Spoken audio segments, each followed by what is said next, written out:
దేవుని పరిశుద్ధ నామమునకు మహిమ కలుగునుగాక.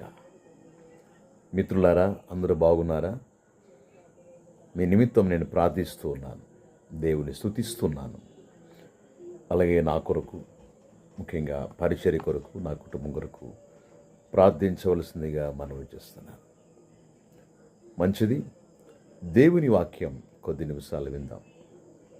పరిశుద్ధ గ్రంథం బైబిల్ నుంచి సామెతలు 10వ అధ్యాయం 22వ వచనంలో ఈ రీతిగా రాయబడి ఉంది. చదవండి లేఖన భాగాన్ని. యెహోవా ఆశీర్వాదము ఐశ్వర్యమిచ్చును. చాలండి. యెహోవా ఆశీర్వాదము ఐశ్వర్యమిస్తుంది, నరుల కష్టం వల్ల ఎక్కువ కాదు అని రాయబడి.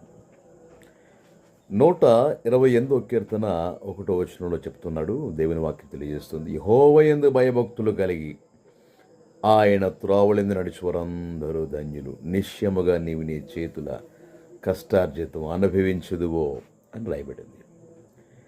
అంటే